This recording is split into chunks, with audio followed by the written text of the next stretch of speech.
chat with Gerald Inglet today, and the player wants to talk about leaving to join Paris Saint-Germain.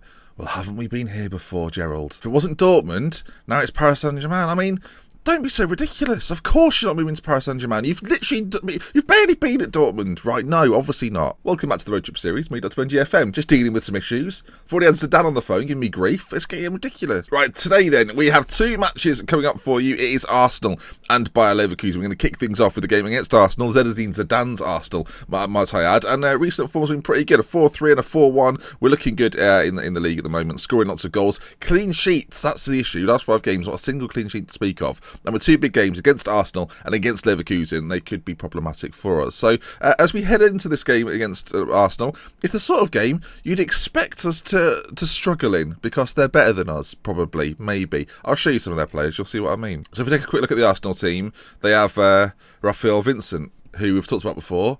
We'll look at again.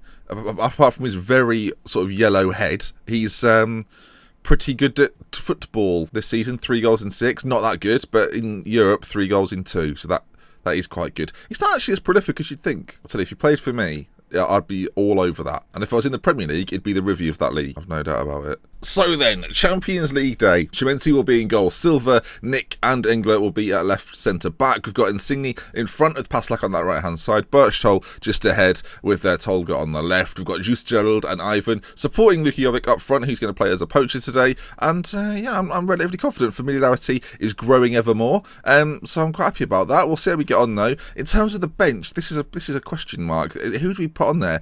Drew Quimby's got a little bit upset recently that he's not been getting more game time, which I can kind of understand, but at the same time, Birchtold's playing very, very well in the middle, and until he starts to play worse, there's no real need to bring him out. In fact, actually, if you look at our last 5 games, he is the worst of the bunch with a 7.16, but everyone else is playing pretty well, so it's hard to know what to do, really. I think we'll just crack on as we are, and maybe Quimby can get involved in the league game against Leverkusen. We'll see how things go. So if we submit this team, we'll see what Arsenal are packing. Is that what the kids are saying? What you packing? Let's see what Arsenal are packing. Now, Arsenal have got some they've got some good old boys in here. We'll go through a few of them. And Hector Bellerin is, of course, the name familiar to a lot of you, especially if you're an Arsenal fan. He still plays for the club. He's been there a very, very long time, coming up to 400 league appearances for Arsenal as well. I think he's on 380 if you remove the 80 he had on loan at Watford. And, not too bad. Still a decent player. At 31 years of age, still ridiculously fast.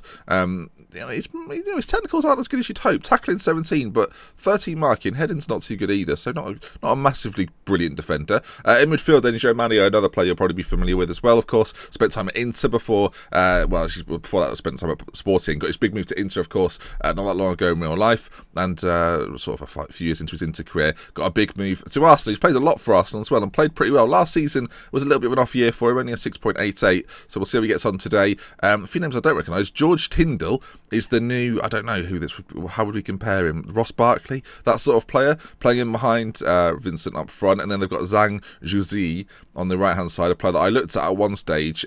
Is bloody, yeah, he's good. He's fast as well. On the other side, Angel Correa, so another player you might be familiar with. 31 though, getting on a little bit. Aging side Arsenal, not too many youngsters in there. Luis Ricardo in goal, 26-year-old Brazilian. Okay then, blimey. Not as good as Chimenzi though, we'll see how we get on. So there's the Arsenal team. Our team though, ready and raring to go. And this is going to be an interesting game. One of, England's best side, I think they won the league last year, against Germany's Europa League winners. I guess that's what we'll take into this. Now, it's interesting how will this system do against a very competent, a very good Arsenal side. That's the question.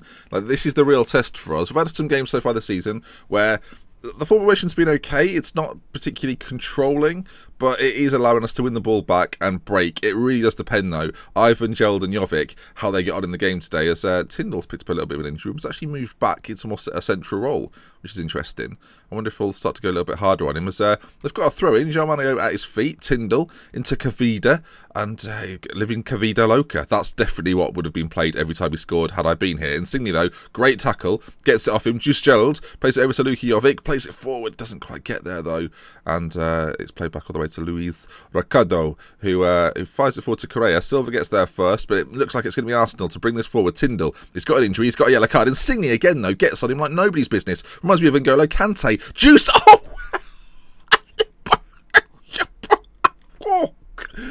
that sums up that goal. That'd be difficult to quote on a t-shirt, wouldn't it? That bit there. Oh, I don't know how we'll do that. Goodness gracious, what a strike from the lad. So you can see here then, Luka Jovic feeds the ball through. Juice Gerald's on it like nobody's business, and then it's right-footed, outside of the boot, you have to say, into the side of the net. Away from home, it's Dortmund 1, it's Arsenal 0. What a start for us. All right, another highlight, back in it, as Paslak nips it away from Angel Correa, and Berchtold brings it forward. Luka Jovic, Gerald's there again. Gerald for a second, and he's done it again. He's on for the hat-trick. Juice Gerald gets it. I'm absolutely loving it. It's 2-0. We're all over it. The ball played through again by Luka Jovic, who comes deeper to get the ball. Through ball to Gerald. I tell you what, he's a signing that I've brought in. I wasn't sure how well he'd do, but when you spend this amount of money, you're hoping for this sort of return. He beats his chest and raises his arms. There we are then. 2-0, but a highlight after the goal. Let's see what happens. Okay, welcome back. It's 2-1.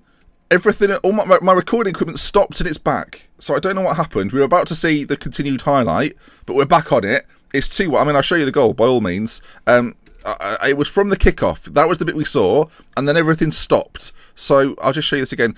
It's a goal from the kickoff. Bit irritating. The ball's played. I'll just speed up a little bit. Vincent then, lovely through ball to this right hand side. It swung to Correa at the back post, who finishes it off. You caught up. Okay, not long to go before half-time. We've got a bit of an overload on that right-hand side. You can see Paslak is right up there with Ivan. If anything, he's a little bit too close to Ivan. They were just sort of stood there together having a chat. It wasn't ideal as Paslak tries to get this forward. No, Vincent gets it off him. Oh, and Insigne again. What a man he is. As Juice Gerald plays it forward. Luka Jovic, the run goes ahead of him. Berchtold on it. He's quite a way out. Ivan makes his way into the box, pulls it back. Luka Jovic with the third goal of this first half for us. It's 3-1. We're on fire. I'm loving it. Arsenal are getting absolutely tormented at the Emirates. Ivan then on that right hand side pulls it back for Luka Jovic, whose movement is just superior. The finish into the back of the net. 3-1, we're on fire. Right then at half time, 3-1. What do you even say? So I'm very happy, keep it going. I think that's all I can say assertively as well. Don't want to relax them too much, want to keep this sort of tempo up. It's been quite an even first half, but we've been very, very clinical in front of goal. Gerald with 2, of course. We're on it again here. Silva, well, he's had it nabbed off him by João Mario, up towards Correa, and now it's a 2v2 situation into Vincent, who lays it off first time to Correa again. The ball it tries to get put in, but it's a great block defensively, and now we could spring a counter-attack, but Luka Jovic gives it away, and we're going to get in there first. We do. Ivan, Juice Gerald, Luka Jovic again, roaming forward. Berchtold, he's got options all over the pitch. It's lovely to see. Berchtold turns back inside, gives it to Insigne, into Gerald there, and now Jovic with the run. Luka Jovic could have had a 4th goal in this game. For Dortmund, but doesn't quite pull it off. It's a corner kick to be taken by Berchtold. It whips into the middle, and Luis Ricardo claims it, and that'll be that. I'm very paranoid now that the recording's going to break. I think we're fine. All right, Insigne is struggling for fitness a little bit, 67%. We may well take him off. Florentino Luis is going to come on. I mean, he's had a superb game, don't get me wrong, but I mean, he's on an 8.1 for a defensive midfielder. That kind of sums it up. A lot of interceptions from his midfield role. That might be something I look at, actually, in the future and just see how impactful he was in this game, because he's been everywhere for us. As Bellerin comes forward, hopefully it doesn't change too much for us. As Bellerin continues running forward, back to Sheojo on the left-hand side. Of course, Liverpool in real life plays for me in my Liverpool save, but Bellerin finds him. The tackle came in from Tolga. It didn't connect, and then Bellerin, with all the space to run into, drills a ball across the area, and Sheojo with the finish. 2 real-life players scoring a goal there, which is quite nice to see, but irritating that it's against us, and the highlights continue. About 20 minutes to go. What will we do? Ball forward towards Paslak. Sheojo gets back, though, and the clearance is very good out to Vincent, who you'd expect will do the right thing. Correa now, left side. Oh, Silva nabbed in there like nobody's business, and Berchtold heads it down to Juice. It's all action this game. Very, very quick tempo to the pace of the game. Tolga inside, back into Luka Jovic, who's got options. Where's he going to go? Out to Paslak on this right side, but it's cut out, and now Sheojo with an option to run at our back line. Correa darts inside, plays it to that right-hand side again. If he pulls it back, we could be in trouble. Engler knocks it behind. Good save from Chimente. 3-2. I'm out of breath. Right, we're going to go defensive, I think, for the final 15 minutes. Time to shut up shop a little bit, see if we can get ourselves the win. Khalifa Kalafa's going to come on for Tolga. I'm just going to push these 2 in midfield forward and have a bit more of a sort of 5 at the back system. Especially without the ball, that should make it far more difficult now for Arsenal to get in behind. And the time's ticking down. They do have a chance, though. Ball whips in, Chimenzi gets there. Hopefully his kick out here comes to nothing. We'll stay with it. We'll see where it goes. It goes right up towards Luka Jovic, who doesn't win it, and it's headed down. Berchtold there, though. I mean, might be okay. Back to Luis. These 2 in midfield. I've got to see this out now. Just Gerald, of course, just further ahead. just. Khalifa Kalafa inside. Good little spell of possession here. Could we finish them off? That's the question. Make it 4-2. Gerald towards Jovic. Oh, and there it is. The keeper left in no man's land. Dortmund 4, Arsenal 2. And that, my friends, should seal a very, very good away day for this Dortmund team. I'm loving life. You can see the ball played through, then Luka Jovic. The keeper rushes out and then panics and has to go back very quickly. It's already in the back of the net now. 4-2, game over. 3 wins from 3 in the Champions League. We're on fire. Could this be the season? Could this be the year? As the time ticks down then, and that is the final score. Arsenal 2 at the Emirates, Dortmund 4 at the Emirates, and that gives us the win then. Lovely old job. Really proud of the lads. Nobody gave us a chance, but you played magnificently. Take that, Zinedine Zidane. Okay, little problem. Nick, our wonder kid, is out for 2 weeks with a groin strain. Not ideal. We do have one other defender in the squad, so that's good. But we're going to need him in our game then, coming up against Leverkusen today. We'll run you through the team then for this game. So with Nick's injury, it means that we're going to have to bring in... I've just put him in goal. That's not gone well. Chimenti can't work out what's just happened. Right then, so we're bringing in Victor Nelend. Now, he can play either foot.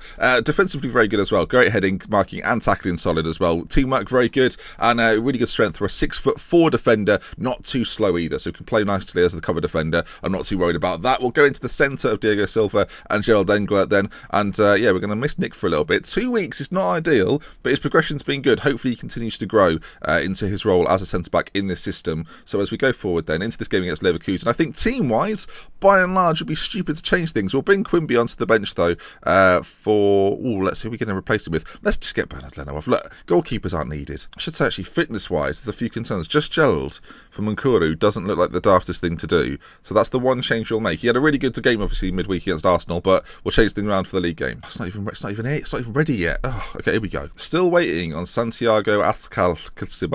At some point he'll be back, but he's still 3 weeks away. Decent little midfielder. Could be a little bit of an X factor in these later stages. It's in October. What am I on about? I mean, if injuries start to pile up, he is the kind of player that I like to have around. Okay, here we are then. Bayern Leverkusen. Something really interesting about this side. Bayern Leverkusen playing what is, by all intents and purposes, a 4-4-2. And their midfield is fascinating. They've got Julian Brandt on the right-hand side at 30 years of age, who's, you know, a decent player. A lot of people we're familiar with. They've got Juan Bernat on the right-hand side as well. Bernat, I think I should say Bernat. Bernat on the left-hand side. So again, 2 players you've heard of. They've then got Emre Can in the middle at 32 years of age. He's doing all right. He's moved around a little bit. Went to Shakhtar for a short time. Ended up on a free transfer to Leverkusen, of course, a team which he played for once released by Bayern and before Liverpool moved in and bought him. And they've got this guy, Paul Merkel, in the centre, who's probably the star of their midfield. The 26-year-old regen, 37 caps for Germany. Got a big move from Augsburg of 49 million and has been there ever since. Decent little player and someone to look out for. But a very experienced midfield. Up front then, they've got Devi Selk. Maybe Selk, maybe something like that. That could be completely wrong. Either or, again, a real player in the game, 31 years of age, and then next to him, they've got Georgios Provaditidis. Obviously, Greece is his other nationality, and that's where his name comes from. And he's German, but I've just destroyed his name. Either or, they've got an interesting side. Timo Horn in goal as well. So let's get into this game. Then see how our formation holds up against Bayer Leverkusen, who you'll see in just a moment haven't had the greatest starts to the season. 7th position so far. We're up there with Bayern Munich, and we need a win today to keep pace with them. But I'm enjoying this side. If you got, comment section. This is where you're going to come in. Do you have an early favourite for the players in this side? Is just Gerald Jiman, or is Birch told your secret sort of love right now? Paslak on that right hand side. Who are you feeling? I think Insigne for me. After that last game against Arsenal, he's doing things to me. Very early stages, but who are you getting a vibe for? Who could be key in this team? As Merkel, Chimenti with a good save, parried clear, just about forced back though, and oh my word, that's a decent goal. So Leverkusen take the lead. I mean, in the first half, we've had 15 shots and 63% possession. This is the first highlight we've seen in the entire game. And, well, this is what we saw. So the free kick was obviously parried out to this direction. It was then pulled back. I mean, sorry, how did he pull it back there? I feel like I watched it the first time. It didn't make any sense. So hang on. He's not even looking in the right way. And then all of a sudden he just knows, does he? He just knows. So, sorry, has he got eyes in the back of his head? So he's just trundling along, and then all of a sudden, oh, he must be over there. Pulls it back to the edge of the box, and just shugs it into the goal. Okay, then. I'm not convinced by any of that. I feel deceived. Right, at half-time, I mean, I've told them, look, cautiously, things haven't gone right. We've been a bit unlucky. We've got to try and force the issue, though, in the second half. We've had the chances, we've had the ball, we've had the lots of possession. The question is, we haven't had the goals. And they're playing a 4-4-2, as if 4-4-2 is going to be the kryptonite of this formation. We're going attacking second half as well. We may as well. We've got 3 defenders. They'll sit back. Everyone else, though, needs to start forcing the issue. And we've got yellow cards being picked up in the middle of the pitch like nobody's business. We're going to bring in then just Gerald. He's going to come on for Moncora, who's done little to nothing so far. Florentino Luis for Berchtold in the middle. We'll just switch those 2 rounds. And then I'm even going to bring Muller on for Jovic as well, because I've gone for radical change. I want these forward players to make an impact. And look, there's a chance here for these guys, Muller especially, to make an impact. And remember that he's still around. Regardless of that, it's going to be a flipping Leverkusen attack. Merkel, left side, well, central left side, as they're playing it around quite nicely. Out to Shug on this right-hand side. Oh, for God's sake, it's a penalty kick. We've made an error. I mean, it's a penalty then. Merkel. Chiminski's got a good record, and I mean, he's the best penalty-saving goalkeeper in world football. 20 minutes to go. We're still not creating anything. We're going to try and work the ball into the box, but go slightly more direct. So we're going to try and get it down the wings, maybe, and then once we get into those intricate little areas, work an opening for Muller to put away. So far, this might be our first loss of the season. I'm not sure, but it's getting a little bit tense here. As well, great challenge. Oh no! Oh, Chiminski again saves the day. Flipping heck! Is this going to be our first defeat? It is going to be our first defeat. Wolfsburg will be the only team without a defeat so far this season, and they've got a corner. Leverkusen swung in, cleared to Bernat on the edge of the area. He's going to probably get a shot off. Does so just wide. I don't know what's happened in the second half. We've not really been in as much control. Muller has come on, by the way, and not even been involved. I mean, I don't know if positionally or role-wise it wasn't suited to him, but we've seen little to nothing, and there we are then. After a fantastic win against Arsenal in midweek, a defeat to Leverkusen, and our first in a while. Clean sheets, to me, seem to be the biggest problem. I don't know what it is right now. I don't know what the system is doing in terms of chance creation, but every time they have a chance, it seems to be the case. And I must say, I love Chiminski, and I think he's a good goalkeeper, but he was starved of... Excuse me. I swallowed some air. I don't know what happened. He was starved of clean sheets when at Stuttgart, and he seems to be the same here. He's not consistently keeping clean sheets. And if you're going to win leagues and you're going to win Champions Leagues, you need a keeper that's going to do that. So although we spent 20 million on him, and I'm still prepared to give him the time, there's a few question marks there. But then that is going to bring us to the end of the episode. If you have enjoyed it, do leave a like if you want to see some more. Subscribe to the channel. We'll be back next episode, probably for Dresden and Will back to back, and I'll see you for that one then. We love with care. From me, it's Benji. Goodbye. I've just swallowed air moments ago, and I've not questioned it. What? That's how you live, Ben. And just before we go, if you want to get your hands on a hashtag scenes t-shirt, hoodie or mug, there is a link in the description below. We're also bringing out the Respect the Equipment t-shirt. A lot of people missed it and want it back, so it's available in the store. Link in the description.